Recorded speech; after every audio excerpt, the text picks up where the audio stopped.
Hey, it's Paul. I'm totally back again today. And today I'm going to be talking about Acts 27. It was this time that I took a most righteous boat adventure. Would you like to hear? Sure. Okay, so this time by now, I've already been like lots of places telling lots of people about God because, that's what I do. Well, I don't have any friends with me this time because by now we've all kind of gotten like in trouble and kind of like separated to go out and tell, because if you're all like together, you can only tell like people right there about God. But if like you spread out and people go this way and this way and this way, then you can tell more people about God. So that was the plan. So by now I'm a prisoner. I know, like, remember the time I was a prisoner in the jail and I sang that awesome song, but then like I got free? Well, this is different. This time God wants me to go to Rome and he wants me to go stand trial because it's important that I get there, because he doesn't want me to escape. He wants me to get there and he wants this to happen. So in order to get there, we totally had to take a boat ride.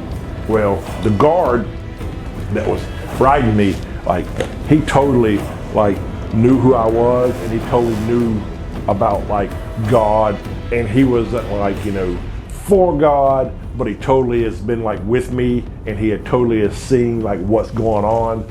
So he knew that something was up.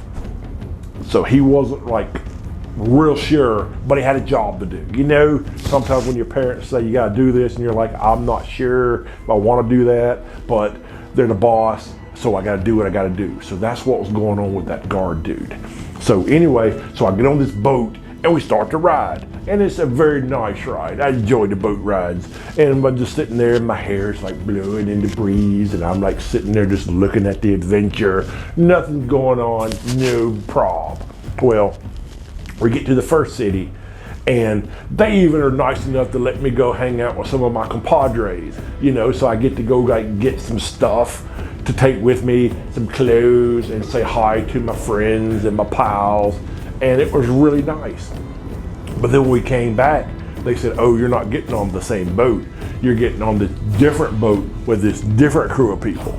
And I'm like, I totally don't think that's a good idea. And I even told my guard friend dude, I said, guard dude, I don't think that's a good idea.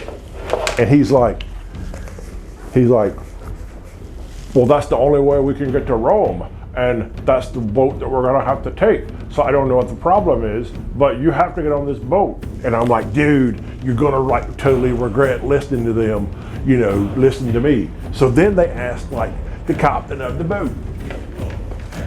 And they said, captain of the boat, what do you think about it? So the captain of the boat, he told us like, I've been the captain of the boat for so long that I know all about the weather, and I know all about the boat, and my boat is very strong, and the weather is very, very pretty, and I don't need no guy that's a prisoner telling me about my business. So tell him that he can go below and I will lock him up, and I don't want to hear nothing else from him because I'm the captain of the boat. So the captain of the boat was pretty doggone sure that he knew what was going on. And you can't blame him. He is the captain of the boat. The captain of the boat, he like sits there and does the wheel of drive, and he looks at the stars and says, there's a star, we'll go that way. That's hard stuff. So I can't blame him for listening to the captain of the boat. But I tried to tell him, I'm like, dude, this is just not the most righteous path to take. But they didn't listen to me. So here I go, I'm down below just doing my own thing. Well, up on top, they're hanging out. And it's not so bad at first. But then it starts to get a little bit windy. And then it starts to get a little bit dark. And then the waves start to get a little bit wavy. And then this starts happening. And then like all the like dudes on the boat, they're like, oh, it's starting to get stormy out here. Oh, what shall we do? What shall we do? Captain, what shall we do? And the captain didn't say nothing. He just looked at him. You know how captains do. They just got that look that says, I'm the boss. I don't have to tell you anything. So they just had to deal with it. So I'm still downloading chillax. In fact, I took a nap.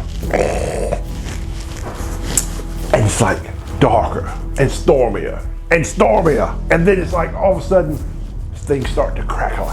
Oh no, what are we gonna do?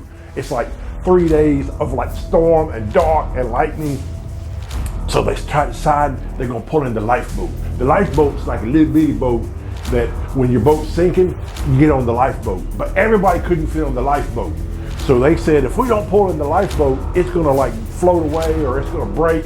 So we'll pull it up, we might need it later on.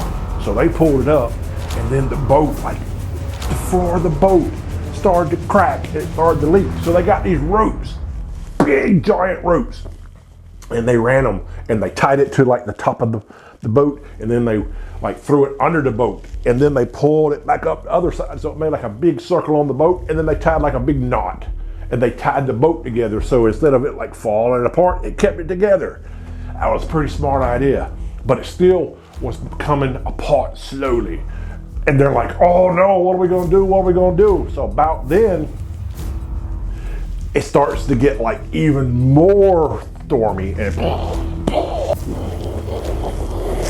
wave in the water, and I'm down below. Like, dude, it's really rocky up there. And then all of a sudden I hear them yelling, what are we gonna do? What are we gonna do? So I got to come up finally, and they're like, dude, this is because of you. This boat's cracking. And I'm like, dude, I tried to tell you. You ever have somebody that says like, I told you so? That's like when they told you something was gonna happen and you didn't believe them and it happened anyway. That's like I was totally doing it. I'm like, dude, I totally told you this was a bad idea. So they're doing that. And then they're saying, what are we gonna do? What are we gonna do? Maybe we should throw like people overboard and make the boat lighter. I'm like, dude, you can't throw people overboard. That's just no good at all. Maybe you could throw away like the cargo and the boxes. Oh, that makes more sense to throw over boxes and stuff instead of people.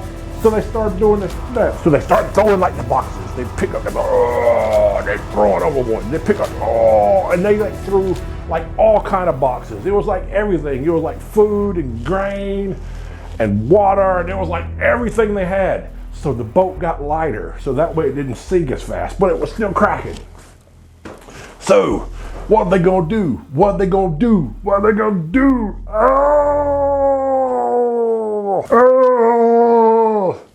Well, I told them, I'm like, I know what to do if you care to hear. And they were like, sure, tell us what to do. We don't want to die. And I said, well, while I was down there, an angel of God totally came to visit me. And he told me that it was very important that I make it to Rome so that I was not going to die. And they said, well, that's great for you, but what about the rest of us? And he said, nobody's going to die. But here's the deal. He said, nobody can get off the boat. And if nobody gets off the boat, everybody will live.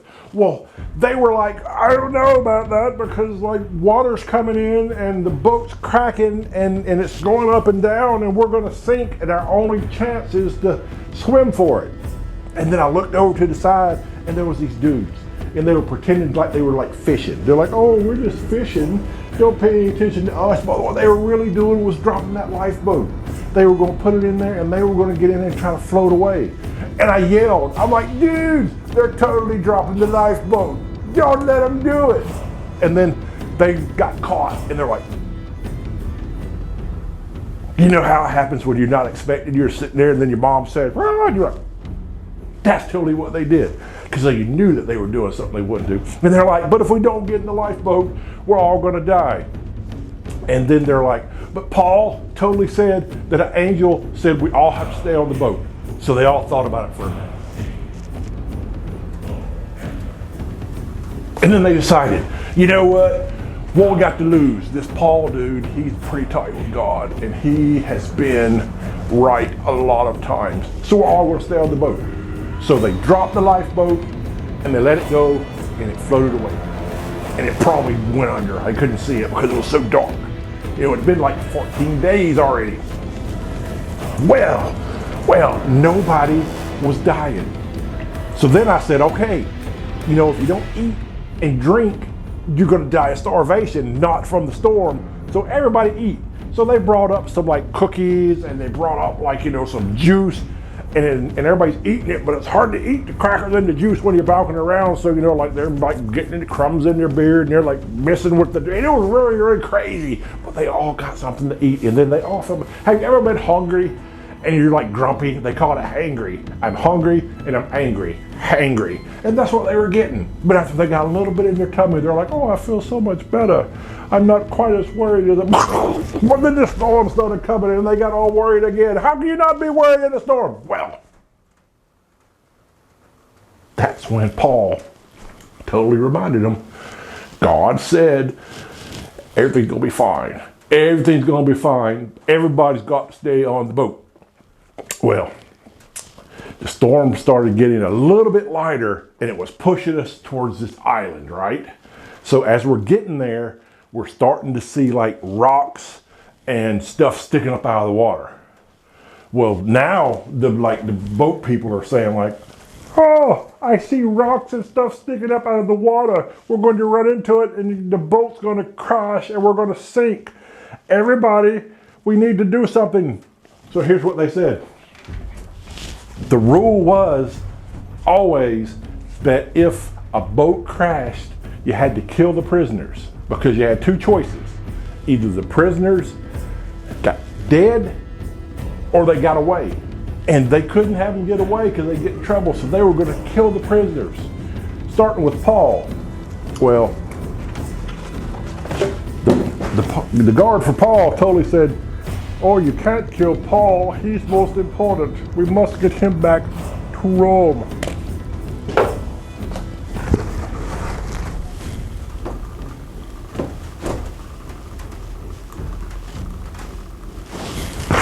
Because that's all he does is just look terrifying. He doesn't really say anything.